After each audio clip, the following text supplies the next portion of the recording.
قرآن کھلتا چلا جاتا ہے، اور قرآن نے خود وعدہ کیا ہے کہ سنریہم آیاتنا فی الآفاق وفی انفسہم حتی یتبین لہم انہ الحق، ان قریب تمہاری جان میں اور کائنات کے اندر نشانیاں دکھائیں گے کہ حق واضح ہو جائے گا۔ آج کمپیوٹر پڑھنے والا اور سمجھیے کہ اسٹرانومی یا علم نجوم کا طالب علم یا علم طبقات الارض جیولوجی کا پڑھنے والا حیران ہو جاتا ہے ان باتوں کو پڑھ کر جو سورہ یاسین میں بیان کی گئی ہے۔ توحید بھی ہے، رسالت بھی ہے، آخرت بھی ہے، اور ایسا معلوم ہوتا ہے کہ جس طرح بلڈ جو ہے پمپنگ کرتا ہے، خون کو سپلائی کرتا ہے، اور سورہ یاسین پورے قرآن کو جو ہے بلڈ سے جو ہے سپلائی کر رہا ہے، اس لیے بڑی فضیلت ہے سورہ یاسین کی۔ اب اس کے ترجمے اور مطلب پر غور کیجئے۔ یاسین جو ہے حروف مقطعات میں عربوں کا طریقہ تھا کہ اپنے خطبے کو، شاعری کو اور اپنے تقاریر کو حروفوں سے شروع کرتے تھے، اور بعض مرتبہ اس کا مطلب لیتے تھے، بعض مرتبہ نہیں لیتے تھے۔ تو بعض کہتے ہیں کہ یہ وہ حروف ہیں کہ جن کے معنی کسی کو نہیں معلوم ہے، لیکن عربوں کا ایک طریقہ تھا کہ وہ بعض مرتبہ ایک حرف بول کر کے ایک بہت بڑے مطلب کو ادا کرتے تھے، تو انہی کے سامنے یہ کلام پیش کیا گیا۔ تو عربوں نے کبھی اعتراض نہیں کیا کہ ہم کو حامیم، تاسیم، میم، یاسین کے معنی نہیں معلوم ہیں، قبول کیا اس کو انہوں نے کہ بھئی عربی زبان کا ایک طریقہ ہے۔ اب اس میں اللہ کی حکمت ہے کہ اس نے اس معنی کو واضح نہیں کیا ہے۔ بعضوں نے کہا ہے کہ حبشی زبان کا لفظ ہے اور اس کے معنی جو ہے یا انسان کے ہوتے ہیں، اے انسان، یعنی حضور سے خطاب کیا گیا، لیکن یہ کمزور بات ہے، یہ اس کی کوئی طاقتور دلیل نہیں ہے۔ اور بعضوں نے کہا ہے کہ یا سید مراد ہے، اے سردار، اور پھر حضور ہی مراد ہیں اس سے۔ تو بعضوں نے اس کا مخاطب حضور کو بتایا ہے، یعنی مصداق اس کا، لیکن بعض علماء کہتے ہیں کہ یہ ضعیف اور کمزور باتیں ہیں، یہ چاہو تو قبول کرو، چاہو تو قبول نہ کرو۔ اور یاسین بعضوں نے کہا کہ اللہ کی صفات میں سے ہے یہ، اسی بنا پر چونکہ یہ اللہ کی صفات میں سے ہیں یاسین نام رکھنا منع کیا گیا ہے۔ اور بعضوں نے کہا کہ اگر اس کو توڑ کے تم پڑھتے یا لکھتے ہو تو اعتراض کی بات نہیں ہے، مثلا یا الگ کر دو، سین الگ کر دو، تو پھر وہ چیز تمہارے لیے جائز ہو جاتی ہے۔ یا الگ کر دو اور سین الگ کر دو، الگ الگ لکھو، اور قرآن میں ملا کے لکھا گیا ہے۔ تو بہرحال قرآن سے الگ کرنا ہے اس کو، تو یا کو الگ لکھو، سین کو الگ لکھو۔ یہ تو سمجھیے کہ زبان کی بات ہوئی، لیکن آگے جو بات کہی جا رہی وہ یہ ہے کہ والقرآن الحکیم، واو کے معنی قسم کے آتے ہیں، اور اللہ تعالیٰ جب قسم کھاتے ہیں کسی چیز کو گواہی میں پیش کرتے ہیں، تو واو کے معنی قسم، یعنی گواہی ہے قرآن حکیم کی۔ قرآن کی صفت حکیم بیان فرمائی، قرآن کی صفت مجید بھی ہے، قرآن مجید، قرآن کریم، لیکن یہاں فرمایا قرآن حکیم، اس کو سمجھنے کی ضرورت ہے۔ قرآن حکیم کی گواہی ہے کہ انک لمن المرسلین، بے شک آپ مرسلین میں سے ہیں۔ ایک ہے زیر کے ساتھ مرسل، بھیجنے والا، وہ ہے اللہ تعالیٰ، اور زبر کے ساتھ پڑھیے مرسل، جس کو بھیجا جائے، یعنی پیغمبر مراد ہوتے ہیں جن پر وحی بھیجی جاتی ہے، وحی جن پر نازل کی جاتی ہے۔ مرسل اللہ تعالیٰ ہے، بھیجنے والا، اور حضور صلی اللہ علیہ وسلم کیا ہیں جن کی طرف قرآن بھیجا گیا؟ مرسل۔ تو فرمایا انک لمن المرسلین، زبر کے ساتھ، کہ آپ مرسلین میں سے ہیں، پیغمبروں میں سے ہیں۔ اور کس کی گواہی ہے یہ؟ قرآن حکیم کی گواہی۔ قرآن حکیم کو گواہ بنا کر پیش کیا کہ یہ پورا قرآن گواہ ہے کہ آپ مرسلین میں سے، پیغمبروں میں سے ہیں، اور گواہی ہے اس بات کی کہ آپ نہ صرف پیغمبروں میں سے ہیں، علی صراط مستقیم، سیدھے راستے پر ہیں۔ وہ صراط مستقیم جو سورہ فاتحہ میں بندہ طلب کرتا ہے، اہدنا الصراط المستقیم، تو اللہ تعالیٰ کہتے ہیں کہ آپ اسی راستے پر ہیں اے محمد صلی اللہ علیہ وسلم۔ آپ کا راستہ، اللہ کا راستہ، قرآن کا راستہ، سب پیغمبروں کا راستہ صراط مستقیم ہے۔ یہ قرآن حکیم ہے، آپ پیغمبروں میں سے ہیں، اور یہ صراط مستقیم ہے۔ تنزیل العزیز الرحیم، نازل شدہ یا نازل کردہ اس ہستی کی طرف سے جو کہ عزیز ہے اور رحیم ہے۔ اللہ کی دو صفات کا تذکرہ کیا گیا، عزیز کے معنی غالب اور زبردست، اور رحیم کے معنی رحم کرنے والا، مہربانی کرنے والا، اس کی طرف سے نازل کردہ ہے یہ۔ اب اس میں جو نقطے بیان کیے گئے ہیں وہ قابل غور ہے. پہلی بات ہے واو کے معنی گواہی کے، اور دوسری بات ہے قرآن حکیم کے. قرآن کے معنی کیا ہے؟ وہ کتاب جو کثرت سے پڑھی جائے، جس کی قرأت کثرت سے کی جائے، اس کا نام ہی قرآن ہے. یعنی لفظ قرآن یہ بتا رہا ہے کہ وہ کتاب جس کی قرأت کثرت سے ہونی چاہیے. بعضوں نے قرآن کے معنی حوض کے بھی بتائے ہیں. حوض جس طرح پانی سے بھرا ہوا ہوتا ہے، یہ قرآن جو ہے علوم سے بھرا ہوا ہے. علوم کا خزانہ ہے، یہ علوم کا حوض ہے، یہ پاور ہاؤس ہے یہ. اس لیے آخری کتاب کا نام اللہ نے قرآن رکھا ہے. ویسے قرآن کا لفظ توراۃ اور انجیل کے لیے بھی آیا ہے. الذین جعلوا القرآن عزین، جس نے قرآن کے ٹکڑے ٹکڑے کر لیے اپنی مذہبی کتابوں کے. وہ قرآن جو ہے مذہبی کتاب کے معنی میں بھی آیا ہے، لیکن یہاں جو قرآن ہے وہ آخری اللہ کی طرف سے بھیجی گئی کتاب کہ قیامت تک کسی اور کتاب کی ضرورت نہیں ہے. اور اس کی صفت یہ بیان کی گئی الحکیم، یعنی حکمت والا قرآن. حکمت کہتے ہیں وزڈم، دانائی کی، عقل مندی کی، حکمت کی باتیں ہیں. اور قرآن حکیم کے معنی وہ قرآن، وہ کتاب جو پر از حکمت ہے، جو حکمت سے پر ہے، بھرا ہوا ہے. شروع سے لے کے آخر تک حکمت اور دانائی کی باتیں اس کے اندر ہیں. ایک تفسیر ہے تدبر قرآن 8 جلدوں میں، اور قرآن کے اوریجنل معنی انہوں نے بیان کی امین حسن صاحب نے. تو انہوں نے کہا کہ اللہ تعالیٰ نے لفظ حکیم استعمال کر کے اشارہ کر دیا کہ یہ قرآن کا منشا ہے کہ وہ حکیم بن کر آئے.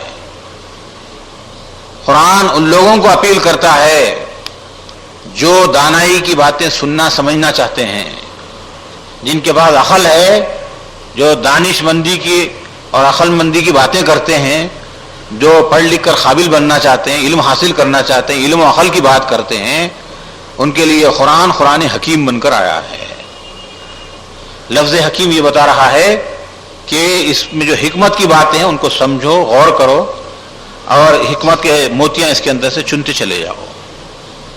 یہ قرآن جو ہے صرف پڑھنے کے لیے وظیفے کے طور پہ نہیں آیا. یہ نہیں فرمایا کہ یہ وہ کتاب ہے جو صرف ثواب کے لیے آئی ہے، یہ نہیں فرمایا، بلکہ یہ فرمایا کہ القرآن الحکیم سراپا حکمت ہے، پرز حکمت ہے. یہ حکیم ہستی کا حکیمانہ قول ہے یہ.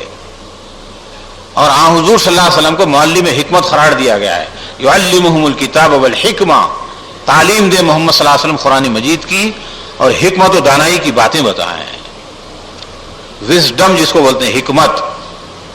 کہیں کہیں جو ہے حکمت کی باتیں آپ کو لکھی ہوئی نظر آئیں گی، لائبریریوں میں، اسکولوں میں، کالجوں میں، تعلیم گاہوں میں اور دانش گاہوں میں یہ بات آپ کو لکھی ہوئی ملے گی. یہ وائز مین نے ایسا کہا ہے، یہ وزڈم کی باتیں ہیں یہ. لیکن قرآن تو سراپا جو ہے حکمت ہے. یہ تو اشارہ ہے اس میں کہ یہ جو ہے نا، یہ کتاب جو ہے پڑھے سمجھنے کے قابل ہے، اور اس میں جو کام کی باتیں بتائی گئی ہے ان کو سمجھنے کی ضرورت ہے. دوسری بات یہ بیان کی گئی کہ حکمت کی باتیں وہ ہوتی ہیں جو قیامت تک بدلتی نہیں ہیں. بدلنے والی باتیں جو ہوتی ہیں، جیسے کہ محاورے ہوتے ہیں، اور محاورے صدیوں میں بنتے ہیں اور وہ پتھر کی لکیر ہوتے ہیں، قیامت تک بدلتے نہیں. وہ مثال کے طور پر ایک محاورہ ہے کہ آدمی کی ہر چیز بدل سکتے ہیں، فطرت نہیں بدل سکتے. اب یہ قیامت تک کے لیے ہے. یہ ایک محاورہ ہے جس کی رکابی میں کھانا، اس میں چھید مارنا. اب چلا وہ قیامت تک چلتے رہے گا، بدلتا نہیں ہو. نیکی کرو جلدی مرو، اب یہ قیامت تک ہے. یہ اس قسم کے جو پراورب اور محاورے بنتے ہیں، ضرب الامثال، وہ بہت ہی مضبوط محکم ہوتے ہیں. اور قرآن جو اللہ کی طرف سے بھیجا گیا ہے، تو حکیم کا لفظ یہ بتا رہا ہے کہ قیامت تک کوئی حکیم اور دانا آدمی اس کے اندر غلطی نہیں نکال سکتا ہے.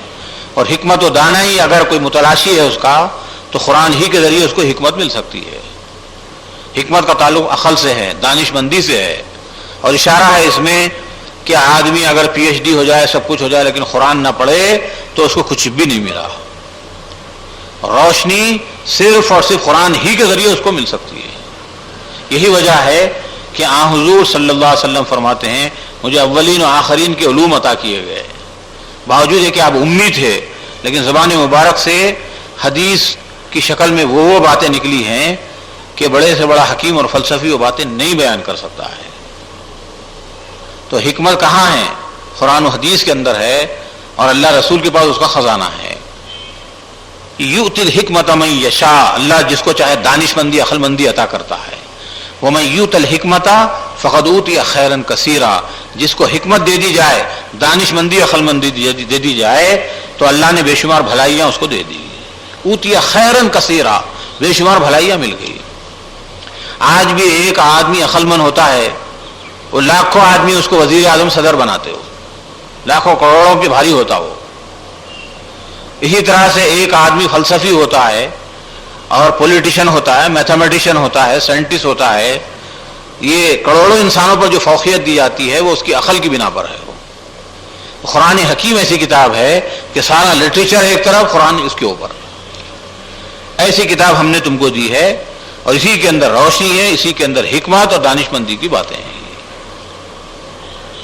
اس کے بعد فرمایا کہ انک لمن المرسلین، قرآن حکیم کی گواہی ہے کہ آپ پیغمبروں میں سے ہیں۔ کیا گواہی ہے؟ قرآن کیسے گواہی دیتا ہے؟ اگر یہ کہا جاتا ہے کہ اللہ گواہ ہے کہ آپ پیغمبروں میں سے ہیں، تو پھر اللہ کی گواہی تو یقینی ہے، کوئی بات نہیں۔ جیسے اور جگہ ہے واللہ یعلم انک لرسول، اللہ جانتا ہے کہ اس کے رسول ہیں۔ واللہ یشہد ان المنافقین لکاذبون، اللہ گواہی دیتا ہے کہ منافق جھوٹے ہیں۔ اور یہاں اللہ کی گواہی نہیں پیش کی گئی، اور جگہ پیش کی گئی ہے۔ یہاں فرمایا قرآن حکیم کی گواہی کہ انک لمن المرسلین، آپ پیغمبروں میں سے ہیں۔ اور تب اس کا مطلب یہ ہوا کہ پورا قرآن پڑھ کے دیکھو کہ آپ وہی بات پیش کریں جو اور پیغمبروں نے پیش کی ہے، اور آپ جو باتیں پیش کریں قرآن کی شکل میں وہ عام انسان نہیں پیش کر سکتے، پیغمبر ہی پیش کر سکتے ہیں۔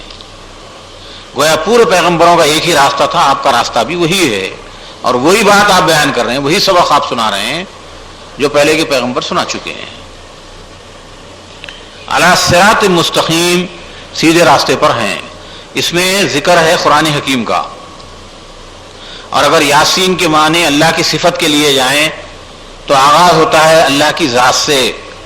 نمبر 2 قرآن حکیم کا ذکر، نمبر 3 انک لمن المرسلین، آپ پیغمبروں میں سے ہیں، پیغمبر کا ذکر، اور نمبر 4 پہ جو چیز آتی ہے علی صراط مستقیم، آپ سیدھے راستے پر ہیں۔ یہ سیدھا راستہ کیا ہے اس کو اچھی طرح سمجھ لیجئے، کیونکہ بہت سے کالج کے بچے بھی نہیں سمجھتے ہیں۔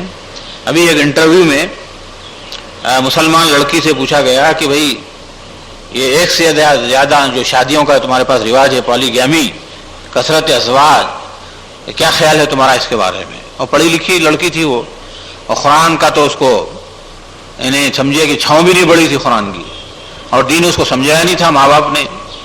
اس نے کہا کہ ہاں میں بھی یہ سمجھتی ہوں کہ یہ ظلم ہے، یہ سمجھتی ہوں میں، مسلمان ہے بیچاری وہ پیدائشی۔ اسی طرح اسے کہا گیا کہ یہ فوراً طلاق جو دیتے ہیں طلاق ہو جاتی ہے، میں سمجھتا ہوں ظلم ہے عورت کے اوپر۔ اس نے کہا کہ ہاں میں اس کو ظلم سمجھتی ہوں۔ ہر چیز کا جواب جو ہے ان کی مرضی کے مطابق دے رہی تھی، حیران تھی کہ میں کیا کہوں۔ تو یہ جو ہے رحم آتا ہے اس نسل کے اوپر کہ ماں باپ نے ان کو دین کی مبادیات فنڈامنٹس نہیں بتلائے۔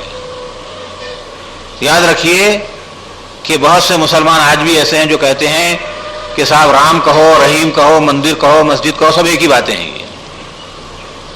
اور ہمارا ان کا جھگڑا حالانکہ یہی ہے کہ صراط مستقیم صرف اور صرف ایک ہی ہے، باقی سب گمراہی۔ فماذا بعد الحق الا الضلال، حق کے علاوہ جو کچھ ہے ضلال و گمراہی ہے۔ لا اعبد ما تعبدون، تم جن کی عبادت کرتے میں نہیں کر سکتا میں۔ ولا انتم عابدون ما اعبد، 2 مرتبہ ریپیٹ کیا۔ نہ اب نہ آئندہ توقع رکھو کہ ہم تمہارے معبودوں کی عبادت کرنے والے ہیں۔